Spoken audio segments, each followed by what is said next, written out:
Analyze Asia is brought to you by SFL. Do you manage your own IT for distributed teams across Asia Pacific? Then you know how painful that can be. SFL helps your in-house team by taking cumbersome tasks off their hands and giving them the tools to manage IT effectively. Get help across Asia Pacific, from onboarding, procuring devices, to real-time IT support and offboarding.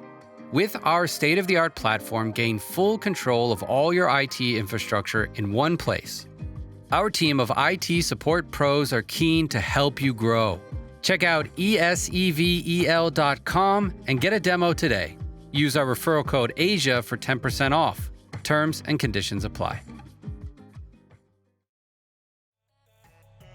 For me, it's only about daily active users. I feel in next 5 years, especially for the whole ecosystem, I'm not talking about Polygon first, let's say for the whole blockchain ecosystem, in next 5 years, if we don't reach somewhere between 50 to 100 million users, I think we would have failed very badly. So all apps, I'm talking about all apps in all ecosystems, every layer 1, layer 2, all the apps, payments, Bitcoin, everything included. We should have 50 to 100 million daily active users.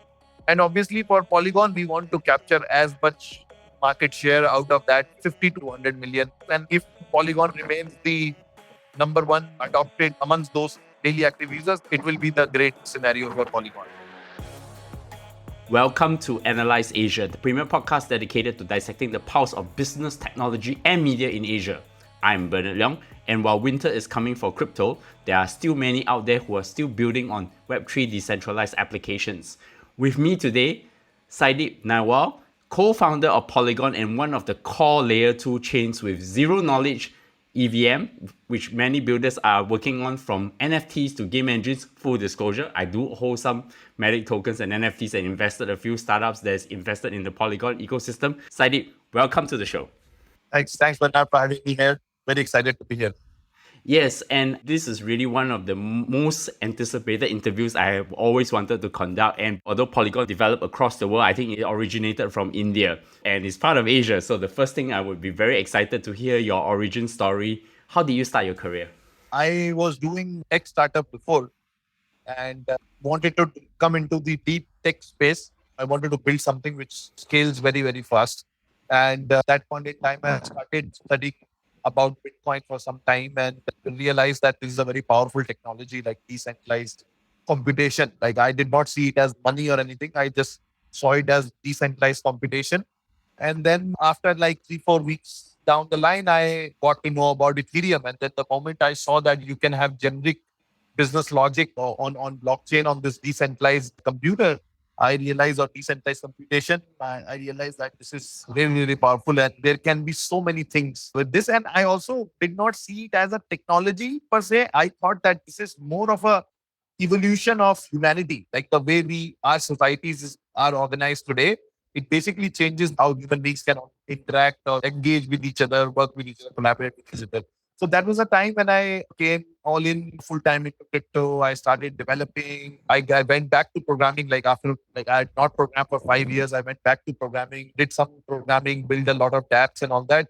And that's when it was very clear, building dApps. It was very clear in my mind that this Ethereum is not like at L1 level. You cannot have infinite level of scalability. For apps to be built, you need scalability on the layer 2 because of the scalability trilemma thesis also that people know, and I can elaborate on that more later on if you want. But the point being that it was very clear in my mind that the layer 1, it is very hard to scale at layer 1 with decentralization. So I thought that layer 2 is going to be more like where the applications will scale. And that's when I met my other co-founder, Jayanti Kanani, and who was doing the research on the plasma side. And then we decided to join hands, and here we are today. And I think originally you started off as Matic, and then subsequently, what led you into the formation of Matic, which becomes Polygon today, as you actually dive deeper into the Ethereum ecosystem with smart contracts and then focusing into the layer 2 side? So, I mean, see, we were always layer 2. When we started as Matic Network, we started with a technology called Plasma. And that was the only layer 2 technology in town. And we were the only team which built plasma fully, like a production ready plasma version. But by that time, like a lot of people stopped believing in plasma. And on our chain also, people did not use plasma that much because of the withdrawal period times and whatnot. But people started using the POS chain itself. And that was the time when we realized that it was a mistake to do or kind of fully focus on one particular layer 2 technology, which was plasma, right? We should have been more agnostic because our mission, our goal is mass adoption of blockchains, right? And we realized that instead of focusing on one particular layer 2 technology, we should generally focus on layer 2 scale instead of one particular technology, whether it's plasma, optimistic rollup, GK rollup, whatever it is. Basically, that's why we rebranded to Polygon, which essentially means multiple, like poly means like multiple approaches, right? And this time when we rebranded to Polygon, we were very clear that we will not be restricted towards one layer 2 technology. We are biased and focused on ZK, but the Polygon at its core believes that we need to scale layer 2, no matter which technology it takes to scale it.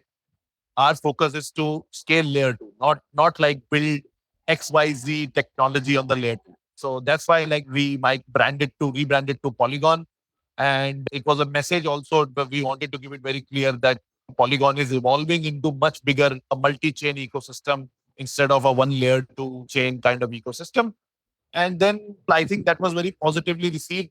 People believed in our mission that we are looking to get the mass adoption of chains. And yeah, I mean, since then, like I think now Polygon is today the in terms of adoption and in terms of number of developers building on Polygon and all that is the arguably the fastest growing and the largest chain by many matrices. So that's where we are today. And I think Plasma might be able to come back in fashion because recently Vitalik just released a research paper on how to proof of reserves in centralized exchanges. But of course, I have one more question before we go to Polygon in proper. What are the interesting career lessons that you can share with my audience through your career journey? For me, the biggest journeys are like as entrepreneurs. So all the entrepreneurs, they have a certain level of self-esteem. And I would even say ego, right? And that propels them, that gives them the power to fight through all the odds and all that they want to go through and all that. Very rarely and very few people have vision on the day zero. On day zero, all the entrepreneurs, they have a spirit to win. They have a winning attitude. And that is powered by their self-esteem and ego and whatnot. And we work really hard, and then some of us are able to succeed to go to the next level. The next level means like your company, where luckily Polygon also, at Polygon, we were able to go from a small startup to like one of the largest crypto related projects in the world, right? Top 10. And what I realized along the journey is that, the same self-esteem and ego that powers you in the first phase of your journey starts becoming a negative thing in the later stage of your journey. Once you grow beyond a certain size, you hire a lot of smart people and things like that, right? At that point in time, you should start accepting. You should, instead of being like egoistic that, no, I can do this, I can do this, I can do this, I can do marketing also, I can do everything. Instead of that, you need to realize that you are a human being at the end. And you should focus on doing what is your strength and let other people take care of the other things where you are not that great. But it's important to first accept that you might not be great on all the things. Maybe you are not great or the best in any of the things. Maybe in other team members of your team, in each of the field, there is someone who is much better than them. And 99.9% this would be the case. And at that point in time, I think for me, this acceptance of the limitations, like my own limitations, is what made me limitless. Like now, my focus, my goal is to make sure that I make my team win. I work with the team, and my goal is not to be successful myself, but to make sure that my team members are successful in their roles. And if they are successful in their roles, I will also already be successful, right? So it's the mindset. Instead of I being on the front and pulling all the ropes, you go back and you push your team from behind and enable them so that they can stretch, that all of them can stretch the limits. So that has been, I think, one of the biggest the entrepreneurial journey. But I don't know whether you wanted to ask like a crypto specific learning or No. I think It's a great lesson of humility that you are actually preaching here. So I want to come to the main subject of the day, which is on Polygon. I think before we begin, can you introduce the concept of layer 2 chains in the Ethereum ecosystem and the role of Polygon as a layer 2 chain within the blockchain ecosystem itself? Yes. As you can understand that there is a layer 1 and then the layer 2 chains is a layer 2 on top of some layer 1. And so you have a layer 1 blockchain, let's say Ethereum.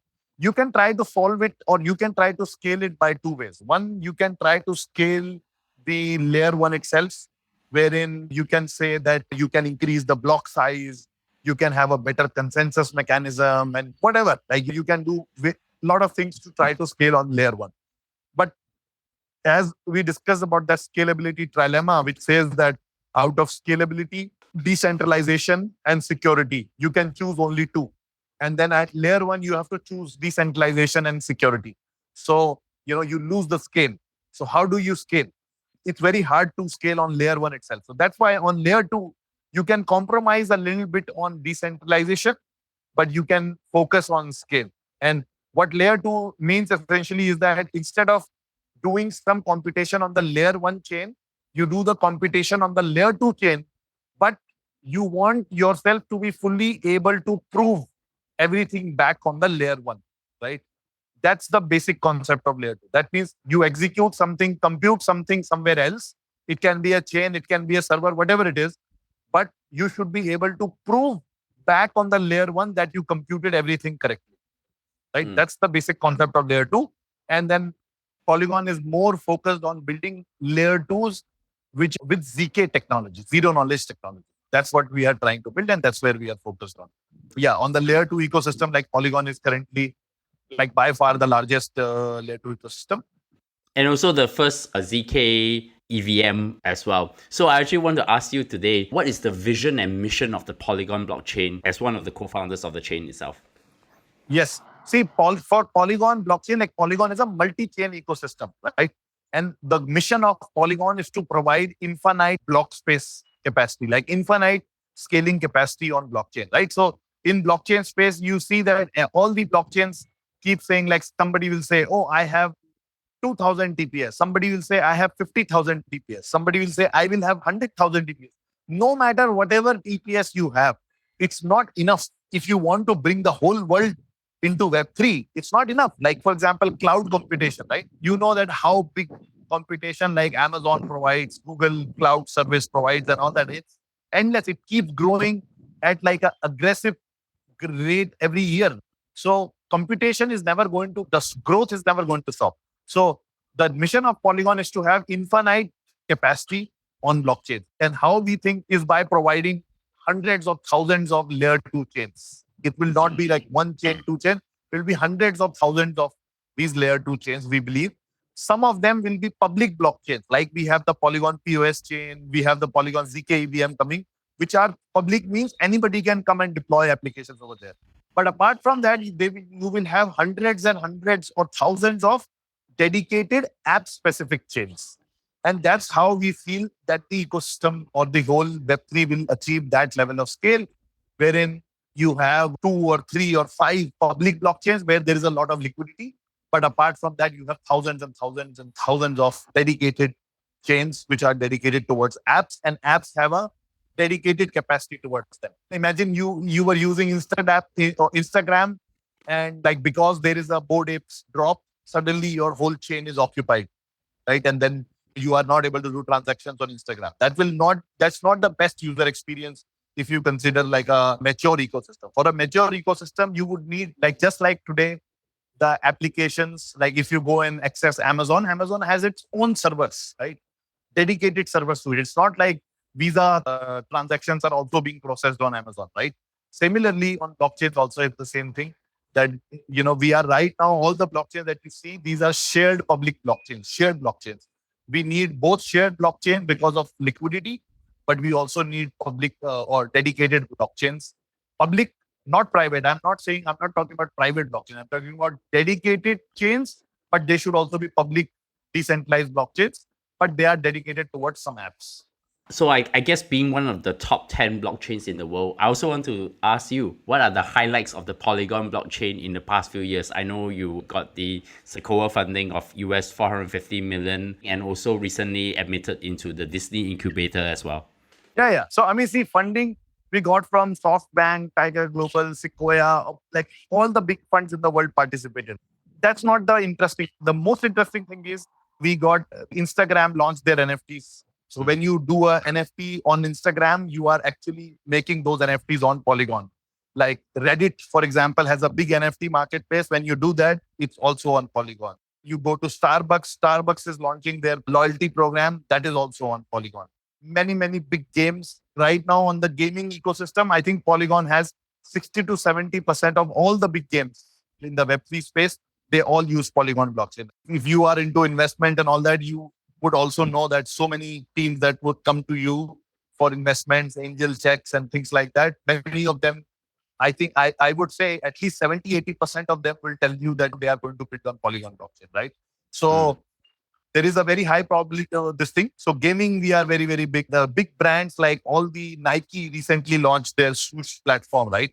And Disney Accelerator, you talked about Disney wants to do few interesting things with us and things like that. So like the list goes on and on. There are so many global brands. Like as I told you that our mission is Web3 mass adoption. And that's where we are focused on. And all our efforts go in that direction. And as an investor in a lot of Web3 startups myself, I've actually discovered that through talking to the startups that actually one of the key reasons why they adopted Polygon is because of fast transactions and also low gas fees as well. So I want to ask you this question. How does the Polygon chain distinguish itself from the other layer 2 chains out there without naming any one of them? Yeah. So, I mean, see, the point is that we are focused on the ZK blockchains, right? So, in future, all Polygon blockchains will have ZK functionality, ZK proving with them. And on ZK technology, there are other teams also who are building ZK EVM, but we are the farthest ahead. And we have like right now the most efficient, the most performant ZKM chain. And that's where like I think the game is about adoption. Then right, like who gets the adoption and network effects initially.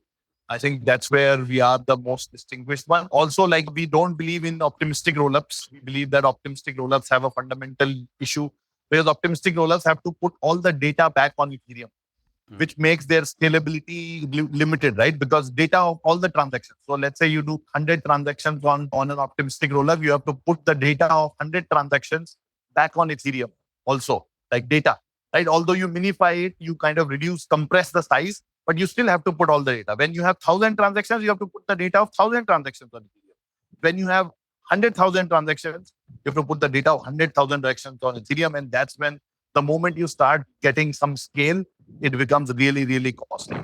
And that's where like optimistic rollups have a fundamental deficiency. In case of ZK, you don't have to put the data back on Ethereum. You just have to put the ZK proof, which is a constant size, right? So if you have 100 transactions, you still put that constant size proof. If you have 10,000 transactions, you still put only that constant size proof on Ethereum. And then if you have 100,000, so the more transactions come in, the economies of scale are achieved on ZK rollup. So that's why we are very heavily biased towards ZK rollup. And most of our technology is around ZK. So what applications have you seen in the Polygon ecosystem? For example, I think there is decentralized finance, DeFi, Web3 games, and even applications that involve non-fungible tokens or NFTs, we call it. Yeah. I mean, see, that's why I'm saying that, whatever you see are the main areas of crypto, right? DeFi, Polygon is one of the biggest. NFT, Polygon is the NFT gaming. Polygon is like absolutely the biggest. On NFTs, Polygon is slowly growing, like these collectible NFTs. Polygon is slowly growing because of the Reddit and things like that. If you talk about content economies, like content creator economies, there also Polygon is the absolute leader with Instagram, Reddit, and all these things on Polygon. So whatever section you take out, like on DeFi, for example, after Ethereum, Polygon is the biggest ecosystem after Ethereum. Similarly, the gaming side, I am saying that almost like as I already spoke, like many of the top games in the space are building on Polygon more and more are coming every day. Brands, we talked about like all these Bulgari to Prada to Nike, all these brands. You must have seen that the Dolce Gabbana, they did their NFTs. All of them did their NFTs on Polygon, right? And then what else? Like on the creator economy, Showtime, and I already spoke about Instagram and Reddit. They are also there, and so on. Like whatever field you see, you will see Polygon at either the number one position or number two position in like, so that's why like, and in the ecosystem is one of our biggest kind of strengths. So, how does the Polygon Foundation help developers to jumpstart their development of the decentralized apps? Like, how do you help onboard new developers into your ecosystem then? So we do a lot of hackathons actually. So where we do a lot of education, we also have a lot of educational programs where we publish YouTube videos and education related things, like where you can learn how to deploy a smart contract, how to build all of these things and all that. Plus then we have a Polygon Village DAO, which does small grants, $5,000, $10,000 and things like that, to give grants to people to build applications. Then once you go beyond that stage, then we have a lot of accelerators. Like we participate and work with a lot of accelerators all across the world, where you can participate in any of these accelerators once you have done your basic grant program and all that, and you have built some sort of the product. And once you are beyond the accelerator process, then you can apply for Polygon Ventures funding. And Polygon Venture not only can fund you, but it can also connect you with multiple other investment funds across in the crypto ecosystem. And then you go from that journey. Like, when you go live, some of these things, there is Polygon handle, you can apply to be retweeted from there and things like that. So I know you are definitely a crypto OG. You have gone through the first crypto winter, and now we're currently going into a recent crypto crash. There are a lot of different events that's causing the contagion, whether it's Lunar Terra collapse, 3AC, and FTX crash. So without really pinpointing in to any one of these events, what are your thoughts in thinking about how to navigate through winter, given that you are already an OG going through one before? And yeah, I think like for us, bear markets have been the best times to build, and we are building like crazy. Like so many, like we actually hired so many people in these last 3-4 months, and we are building like crazy and building for the next wave to come. Like all these, it's a lot of pain. Like of course the last FTX one was a really big and nasty pain for the industry. But generally for crypto, I'm not that much worried about crypto local contagion and things like that. This is short term, like 1 month, 2 months, 3 months, whatever it is, will get over in next 1 or 2 months. I am slightly more worried about the macro trends. Like luckily, like in US, that inflation is coming down a bit. So hopefully, like Fed doesn't have to keep raising the rates and things like that. But I think that that cooling off needs at least 2-3 quarters till 23, end of 23. So hopefully the whole economy globally is not affected very badly, and we come out of those inflationary cycle so that we can get back on the normal growth track. Okay, so I am actually not worried about this local crypto contagion and all that. I am more worried about the macro headwinds that we have, and it needs to be seen in the first 2 to 3 quarters of 2023 that how that happens. This local crypto contagion will get over. Like I'm pretty sure by the end of March, nobody will even discuss these things. If you are a builder, you are building something, make sure that you have enough money to survive for the next 1 year. At least 1 year is at least, or ideally, the ideal is 18 months. Keep building, because the people who will build in the next 18 months and come out of this crypto winter, they will be massively rewarded by in terms of growth of their business, growth of their assets and everything. So my final question for you, what does great look like for Polygon blockchain in the next few years? And this is a great question. Like what does great look like for Polygon in next 3-5 years? For me, it's only about daily active users. I feel in next 5 years, especially for the whole ecosystem, I'm not talking about Polygon first. Let's say for the whole blockchain ecosystem, in next 5 years, if we don't reach somewhere between 50 to 100 million users, I think we would have failed very badly. So all apps, I'm talking about all apps in all ecosystems, every layer 1, layer 2, all the apps, payments, Bitcoin, everything included. We should have 50 to 100 million daily active users. And obviously for Polygon, we want to capture as much market share out of that 50 to 100 million. And if Polygon remains the number one adopted amongst those daily active users, it will be the great scenario for Polygon. Wow. So I will look forward to talk to you when in the next couple of years with the next on where great happens. So Sandeep, many thanks for coming on the show. But in closing, I have two very quick questions to ask you. Number one, any recommendations that have inspired you recently, maybe both movies or TV shows? Recommendation. I'm just thinking. I mean, I watch like podcasts these days a lot. So Lex Friedman podcast, I have have had a lot of great things from there. Some very good people came in over there, and especially some scientists and things like that, which is very inspiring. And then there is I'm a big fan of Naval Ravikant also, like the thought clarity on his, and I think both his podcast as well as the Fernand Street podcast for Naval, they are also very, very like life changing for me. And for mental health also, I would say like recently on Netflix, there is this documentary called Stutz, Stupz, Yeah. which is by Jonah Hill, and he has talked about his own this thing, but especially for the entrepreneurs who are like very, very stressed, and it's very easy to get into those anxiety and mental health issues. So definitely watching that documentary and testing with some of the experiments that they talk about can be very interesting for you guys. Last question. How do my audience find you? I know you're very active on Twitter. I'm on Twitter. Yeah, I'm very active on Twitter at the rate Sandeep Nailwal. I think that's where I'm the most active. You can definitely find us on any podcast platform or tweet to us at Analyze Asia, ANALYSE Asia. And of course, give us your feedback. So, Sandeep, many thanks and thank you for taking time out to have this conversation. I know you're pretty busy, and I look forward to speak to you again. Thank you so much, Bernard, for inviting me here. Thanks. Bye-bye.